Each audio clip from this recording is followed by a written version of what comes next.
歡迎各位嚟到張科員跑馬4.0嘅頻道咁啊！所以啱啱過去個即係週末啦，雖然我哋都冇做直播，都係有即係香港馬會都宣佈咗10場嘅澳洲賽事過嚟嘅。咁我哋有冇咩特別留意到啊？咁另外就都係都會之後都會再講噶啦。嚟緊下個禮拜啊，大約2個禮拜後咧就到女王杯賽日啦。咁我哋先講一講個禮拜六嗰個澳洲嗰啲海外賽事啦。阿張生有冇留意到啊？我就有啲感受啦，幾個係，感受同我所認識嘅澳洲賽馬即係差唔多啦。嗯嗱，咁啊，其中我唔開名嘅費事啊。其嗯，中你知我完全冇做功課啊。係啊係啊，好啦，跟住我9點零鐘咧諗住行落去呢個投注站攞本即係賽績啦。咁點知已經派晒，隔夜都派晒。係好笑啊，冇理噶。係咁於是自己就買份報紙啦，得閒有半日喺度，由9點幾鐘跑到2、3點，咁都會睇幾場啦，一路寫馬交功課，一路都望兩眼啦，係嘛？咁啊，好啦，咁啊，我哋冇做功課，求其啦，咁啊見大熱門啦。過去嗰幾次我睇到一樣嘢就係，即係同我所認知嘅澳洲馬一樣。嗯你澳洲馬越特別係跑即係中短途，你要知道 Benwick 嘅長即係直路同香港差唔多啊！我再講一次，一樣咁滯啊。草地短直路橢圓形嘅馬場咧，嗯係最唔公平嘅。嗯我認為起碼現代賽馬要公平啲，起碼要600米直路。但係而家唔會有人起一個600米直路嘅馬場啊，太遠啦，嗯，太大嘅。一般係300-400米、400零米400米，沙田馬場認為俾人最好。但係一如所料咧，如果多出10零隻馬，喂，嗰啲騎師真係好容易揾地方匿嘅。嗯，我睇到一兩個大門個騎師，我唔開名啊，大家知嘅。得有幾個啊？揾個死位衝入去跑嚟四。嗱，當然啊，我認為啦，佢就衝出嚟都贏唔到嘅，但坐三望二嘅，好多嘅賽事係咁樣嘅。我哋跑第六啊，其實佢有機會跑第三，嗯，衝入個四位度都唔跑嘅。咁呢啲係賽事咧，喺英國唔會出現嘅。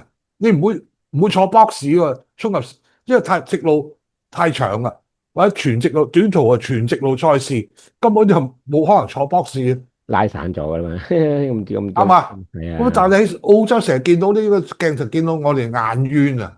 真係眼香港冤啊！香港都多啦，香何況港多啦，香香港都港忽然多啦，都冇澳洲咁犀利。澳洲差唔多老禮嚟㗎啦，係啊，嗰隻馬匿埋，個個騎師都可以匿埋啊！我哋講呢個槍叫匿埋係冇辦法㗎啦啱啊！第二點，佢秋輝啊，係咪叫秋秋輝啊？輝係大熱門啊嘛，一面倒大熱門啊喂，嘛，同我所講佢未輸過啊，好似未未輸。輸過，係未輸過，但係我已經講咗1萬1千次，90成嘅澳洲馬跑到一里就停㗎啦。呢個即係秋輝真係跑到一里就企咗喺度啊，幾係靚啊！手靚我入直路一騎冇，因為佢氣量跑晒，啱嘛？嗰再場跑二千，講一次，係啊，再講一次，我嘅講嗱，而家我嘅講咗好多年㗎啦。而家有人用另外一套方法嚟演繹嘅，好差另一套嘅語言嚟演繹嘅一樣嘢嘅。但係我係第一個講先嘅。我話因為澳洲嘅長途水太低啊，集中晒短途馬，嗯最好嘅短途馬咧就可以加程贏埋一里，最好嘅一里馬就可以贏長途，嗯，因為佢越長水都越低啊嘛。咁而家近呢幾年咧，有個講法就叫減程賺級數啊嘛。縮程贏縮程賺級數啊，佢哋一嘅講法，樣我知啊，佢哋嘅講法成日都講呢句，真係好笑，啱啊，同一樣啫嘛，係嘛？個個都係講呢即係將句，佢包裝再講一次啫嘛。咁係但係我再講一次，90成嘅澳洲馬跑咗一里已經停啦，無論你叻到識飛都停啦。即係我冇錯，再講一次即係啱唔啱啊？除非你係馬王，即係金槍60咁，佢一里馬嚟嘅。不過佢太超啦，佢跑1000又贏，1200又贏，1600正宗更加最惡，1800又贏，2000都贏嘅，係嘛？因為佢係馬王啊嘛，世界馬王啊嘛。除咗啲世界馬王之外咧，根本係一上到嗰個路程咧就停噶啦。再睇睇悉尼杯3200嗰場更加咩啦，根本全部都佢都知嘅。所以大馬主、大馬房全部喺歐洲買晒嗰啲長龍馬翻嚟，差唔多嗰10隻得嗰2隻澳洲馬啫嘛，8隻都係即係歐洲馬嚟㗎。咁你喺第二個地方買啲馬入嚟咧，好正常㗎。咁即係你喺澳洲喺英國都會久唔久遇到一隻半隻嘅澳洲馬喺英國出賽㗎，係嘛？亦喺美國啊都有英國馬跑嘅，喺英國亦都更加多美國馬出賽啦。不過但係邊有一個產馬國家，你一場賽事自己冇本土馬喺度嘅，你唔會㗎。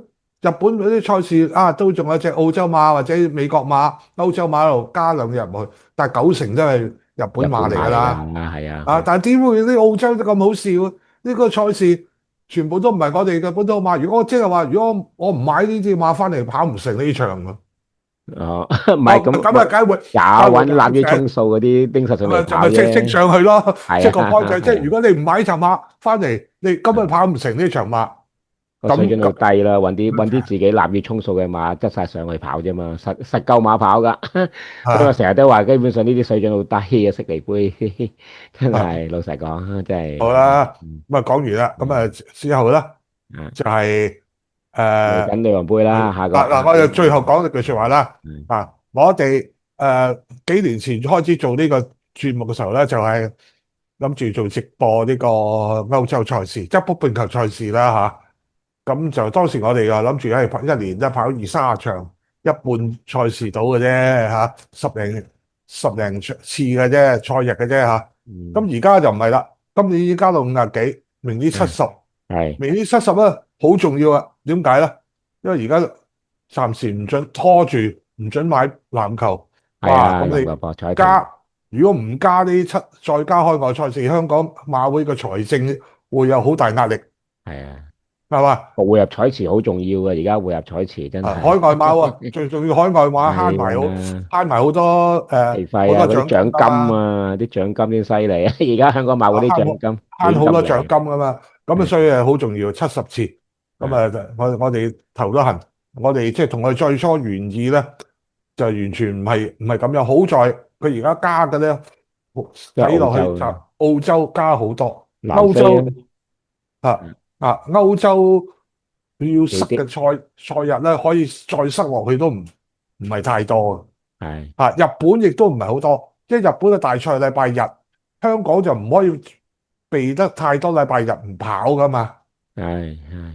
沙田跑嘛，盡量禮拜日，今個禮拜6對可唔可以避咁多？咁啊最多避一季避2-3次到，兩三次到嘅啫。係佢一個月而家隨時一個月都冇一次跑禮拜6，即係香港本地馬，即係咁你計下佢有幾多日可以即係卡啦走落嚟咧？咁同埋歐洲賽事咧，就已經我覺得可以播嗰啲差唔多都播得七七八八㗎啦。咁你睇埋今季佢個安排，即係似乎歐洲唯一你可以加就係暑假加啫嘛。咁你即係。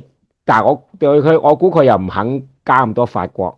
如果佢肯加嗰啲法國咧，都有機會多幾日嘅。但係似乎好似香港馬會都唔係好想加咁多法國賽事，咁所以法國係輸出啊嘛，我哋係啊，佢輸出啊嘛。佢而家雖然話個輸出嘅 discount 可能再俾多啲，希望推高個派彩啊，唔知係咪為呢樣嘢啦？真係啊，佢而家講緊話希望提高啲嗰個即係輸出嗰個派彩啊嘛，分多啲俾你。係啊，分多啲，分得2個先俾你啦。係啦，會唔會有機會就因為呢個作為佢想即係推多啲喺暑期嗰種特別好多，因為暑期都比較多法國馬嘅，過往係播得比較少嘅，上年播得比較少啲。咁唯一如果佢真係要加多17日賽事，咁佢一定要諗埋呢啲橋㗎啦，如果唔係搞唔掂。好啦，日本馬點啊？呢個禮拜一場啊，嗰場女王杯係啊，日本馬退出喎。退出咗一隻博物街嘛，我覺得其中一隻好強手嚟嘅，不過就退出咗啊。不過佢個退出嘅理由都幾特別嘅喎，即係香港馬會，即係原來佢要俾條片俾香港馬會睇下佢行完啲步，跟住先俾唔俾佢過嚟喎，真係比較特別喎。即係呢個係啊，唔知點解佢公佈嘅話，就諗住臨上機前馬會都好似冇明確話俾唔俾佢跑啊，即係驚嚟飛到嚟之後。發覺可能即係啲報紙唔得，唔俾佢跑咁，所以索性唔上機嗰隻博物街，係啊，即係報道係咁啦。但係我就比較特別啊，即係點會咁樣安排嘅個馬會比較特別。另外3隻港馬退出，剩翻9隻正常咧。一句十三隻，講晒啦，係多餘㗎，你加多嗰啲馬加多隻腳都唔夠浪漫啲試跑啦，係嘛？冇嗰啲意義㗎，陪跑㗎，嗰啲真係冇意義啊！咪唔到係啊，不過比較特別啲。如果點解認為冇機會，點解仲要報名俾錢報名報名？即係係啊，即係，唉，報完名之後就退出，又冇得回水，我都冇查個賽例，唉，唔好理佢，即係離晒譜啊！再係講嗱，另一個好重要啦，退出咗九隻之後咧，啊，就個檔位唔重要啦。即哦係如果出係係，13隻咧，個檔位好重要啊！嗯啊，1至5好大着數啦。如果你得翻9隻咧，個檔位就冇咁重要性啦。咁啊可以早啲做功課，下禮拜。啊係再諗係住如果係13隻咧，排完位先認真做功課。而家唔係啊啦，9隻可以預先做定功課。係啊，啊冇錯咁啊，但係啱有好多個講法嘅。咁我都唔明點解一隻蒙面舞會冇嚇，係點解嚟跑咧？同埋係好多人講法就係，我覺得直覺上嚇，呢1里半馬跑2000短喎，第二點，第二點你要嚟作客喎，唔係跑首本路程，你跑呢個世界馬王喎，即係呢個即係唔好計短途啦，諾曼勇士而家真係2000米馬王嚟噶啦，格倫島就2400，全世界最好2000米馬，諾嗯。曼勇士喎，做主場。無面舞會係諗住去跑杜拜司馬經典嘅嗰場2000嘅，應該我見佢嗰陣時個部署，不過佢去唔成杜拜就跟住一早已經都話轉過嚟跑香港女皇杯㗎嗯啦，一心都係過嚟跑㗎，係啊，咁啊始終即係級數上係真係喺日本即係同齡嗰扎係好高級數嘅啫，呢隻無面舞會，咁啊或者未跑過，困下都係一件幾好嘅賽事嚟嘅，呢一場真係實在上。係相當高水準嘅女皇杯嚟㗎，係值得即嗯。係相當之即係值得參考嘅，幾好睇嘅場馬，一定好睇嘅場馬。係啊，咁另外就係呢個禮拜跑日本二千日本二千堅尼啊，堅尼啊，係啊，嗰朝都會做直播節目㗎啦，揾戈登啊，咁嗰朝8點鐘我哋都會如常都係做直播，就講日本二千堅尼呢場㗎啦。係啊，二千堅尼我即係再講一次啦，嗯，佢就唔係真係叫二千堅尼嘅，即係真性質係係啊，即係呢個英國嘅二千堅尼咁解啫，性質，係但係路程唔同啊，即係法國啊、愛爾蘭啊、英國嘅二千堅尼咧就係跑1里嘅，但係我都唔明點解係日跑二本係千嘅，跑2000嘅，係啊。我就唔明啊，完全唔明佢用意係咩，我問過佢答唔到我，喂，傳統落嚟喎，佢哋好簡單啊，佢係傳統傳統落嚟咁樣，咁啊叫開，即係跑開又咁跑咯，估計佢啊講緊嘅意思係，啊啊！係啊，咁所以佢又費事改誇，答唔到我，即係個歸根究底嘅原因係乜嘢咧？就係係答唔到我，即係係我哋係一路都係咁嘅喎，咁淨係係講一路都係咁咁，但係點解最初盤古初開就會咁咧？呢個答唔到啦，係，我哋啊有冇機會啊，出嚟揾下啲消息啊，等冇即係呢啲資訊啦，係啊，不過佢哋嗯真係跑2000米嘅，係即係真嘅，呢個嗯嗯二千幾嚟，所以有少少唔同嘅，係啊嗯，，OK，好啦，咁啊，張德仲有冇其他嘢要補充或者嘢留意得到啊？嚇，即係冇啦，咁杯就。係啊，不過冇啦，講開女皇杯賽日嗰場經典嗰場一哩錦標真係相當相當普通喎。到而家雖然出足額，但係啲馬真係點解會咁樣過嚟咧？啊，即係都比較特別。係啊係啊，可能佢哋唔諗住2006喎，就諗住係咪遠觀天象上次輸得喺香港輸得咁慘過嚟呢一場贏嘅，真係我都真係估佢唔到啦，真係。